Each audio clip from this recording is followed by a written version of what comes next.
Joanne, who has just been so gracious and helpful to us here at the Gables. Bear with me. I'm going to take a couple of minutes. Kara McLaughlin, can everybody hear me up back? Kara McLaughlin, our executive director, is unable to be with us and was so sad to miss this, but her daughter is in an improv group in junior high school, and they won the state, the regional, and they're in Tennessee with the nationals. So we told her, you go, Mom. So she's down there with Erin, and we wish her all well. I wanted to welcome you and give you a little bit of a history, real brief, of the House of the Seven Gables, and I think you will see there's a little connectivity here. The House of the Seven Gables was founded 105 years ago by a woman named Carolyn Emerton. She was way ahead of her time.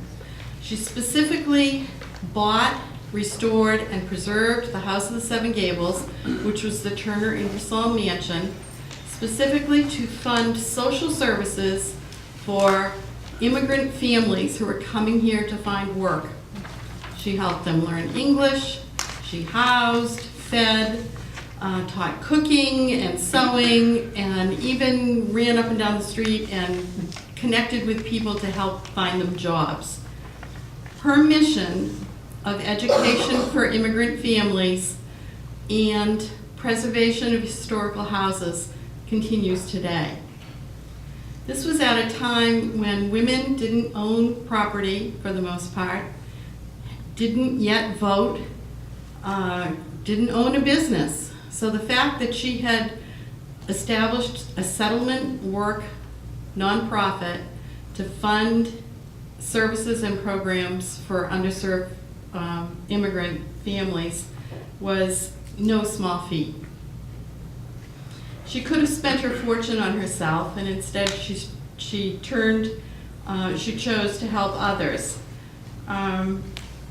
Not unlike Miss Emerton, the Patton family has had a long lineage of service. The Patton family has quietly and graciously helped others selflessly for generations, from leadership of General George Patton during World War II to his son, Bob's father, Joanne's husband, late husband, General George Patton, in the Korean conflict and the Vietnam War. Rarely do you find courage and valor continue generation after generation, but it is in this family. On a recent trip to the Patton homestead, I was moved to tears by a sculpture of a hand reaching from the ground. General Patton, Robert's father, heard of a soldier left behind when he was in Vietnam as the general there, and he was strongly advised not to return. There was heavy fire. Instead, the general jumped in a Jeep, ordered the driver to head directly into harm's way. I have to read this so I remember every line. Found the soldier and brought him home. Decades later, a small box arrived in Hamilton with a sculpture of a reaching hand and a note of thanks from the soldier saved.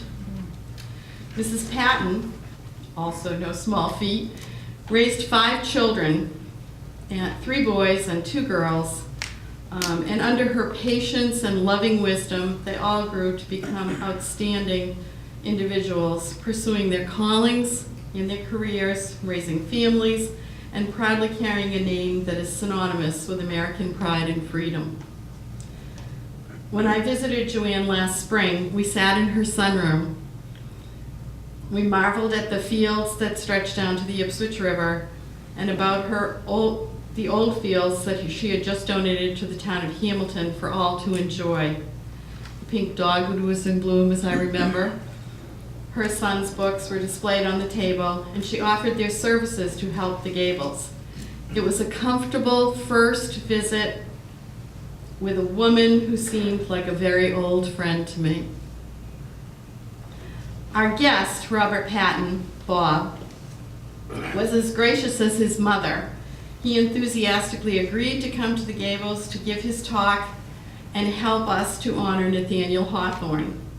I am so humbled to be able to welcome the Patton family here to the Gables.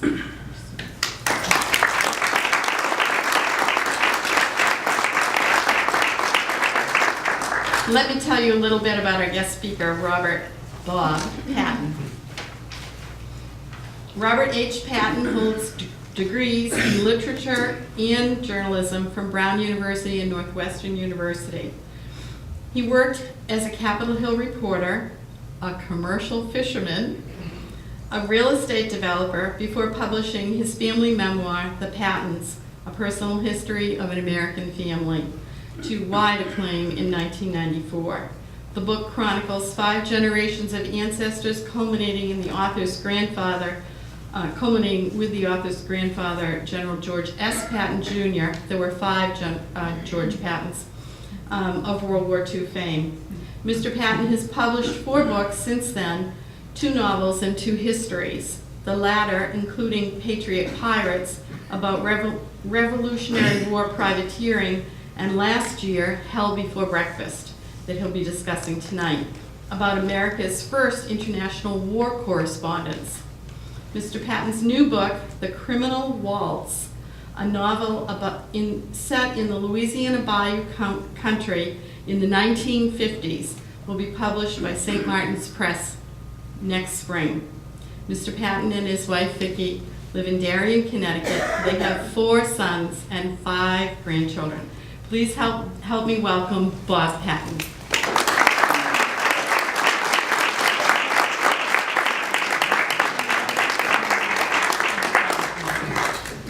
Thank you very much, Karen. Thank you, all of you, for coming out on a beautiful night and coming indoors for a little while to hear me talk about this strangely titled book that I wrote, Hell Before Breakfast. Before I start, in addition to thanking you all, I have some other folks here that I've just gotten to know tonight, and really also want to give my special thanks to, starting with Karen Barter, and then also Karen McLaughlin, who I know is not here. Ryan Connery has been a help, Melissa Reynolds, and Debbie Costa, who did so much as far as the back and forthing and the details. So that great crew, whom those of you who come here often, I imagine, know quite well, really just made it a joy and a breeze to come up here and to spend some time with you all again tonight. So I appreciate them, and I appreciate you. Again, it's an oddly titled book. As Karen said, it's just generally about America's first war correspondence, first international war correspondence. Before I talk about sort of the book and its conception and give you some tales about these characters and sort of how and what they wrote and the influence that they had, I'll tell you a little bit about the book's conception. And the best way I could go into that is tell you, when I got to the end of the manuscript, I sent it to a friend of mine, and he's a great reader of novels and histories, and I was sort of interested in his view.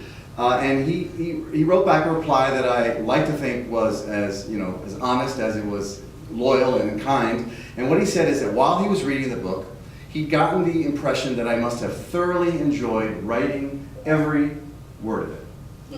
So I'm thinking, okay, he means well by that, of course. But on the other hand, I'm thinking, thoroughly enjoyed every sentence, every word, every paragraph. Are you kidding me? I said, it is hard. Writing is hard for everybody that tries it. It's always been very hard for me, and it was particularly hard with this book because I wanted it to read exactly that way. Telling these tales of these daring young men, shall we say, I wanted to have that kind of a voice, that kind of a momentum. In fact, a perfect example, one of my reporters at one point comes in from a very, very grim late 19th century battle, and he sits down at his field table exhausted, and he puts on one corner of the table a big pot of hot black coffee, and on the other corner of his table a big bottle of champagne. And he guzzles the coffee, guzzles the champagne, and then cranks out 2,000 words for the International Telegraph about the horror he's just seen. And he writes with brilliance and feeling and joy in a kind of a strange sense as a writer, as an artist almost. And that was what I was after. Whether I found it or not is for others to say. But that was in my mind as I was like, that's what I want to try to do in this book. The other element as I was conceiving it in the early days was, what did I want it to be about, how specifically, and how would I present it. And I had in my mind, partly because the book that I had written before, which was, Karen mentioned, The Patriot Pirate, which was about the American Revolutionary War, particularly the privateers, whose cradle, in fact, was in Salem, in Boston. And that book started out as a panorama, in a way. I had a big idea, what would be the effect of privateering, both sides of the theaters of war, the Caribbean, New England, the Southern campaign of the Revolution, and then ultimately across the Atlantic. A big canvas. And then as I write it, I would pull out the characters that began to arise that I hadn't even heard of when I first got the idea. And then the characters become sort of, they come to the foreground as you fill in the large canvas. Well, this book, I had a completely different idea. I wanted to start with the characters. Let's find somebody, I'm just literally thinking in my mind as I finish the last book, what do I write next? I'm going to find some good folks to write about that are interesting and exciting, and then I'll bring the canvas behind it. So I sort of inverted that formula that I had done on the book before. But then, as a writer sits in his living room or his office or whatever it may be, it literally comes down to, well, what? Who? And the way this book came about, I'm sitting in my office at home, and I pulled down off the shelf, quite on a whim, an old paperback I had. I want to get it right. It was published in 1987, not that old, obviously, edited by a guy named John Carey, and it was called Eyewitness to History. I recommend it to everybody. It's available on Amazon in paperback. It's real fat. It's like a small telephone book, and it's full of very brief 6-8 page snippets of eyewitness accounts from ancient times to quite modern times of people, some famous, some not, writing about something they saw. Historically, eyewitness accounts, whether it was a medieval fair or an execution or a great sporting event, a great boxing occasion or something, scientific discoveries, whatever it might be, you name it, and you could pick it up, and it's the kind of book you just open it up and you read an excerpt from a certain era by chances are by someone you never heard of.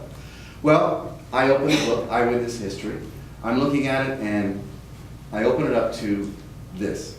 It was called, the excerpt, The Turkish Atrocities in Bulgaria, August 1876, by one J.A. McGahan, writing for the London Daily News, again, 1876.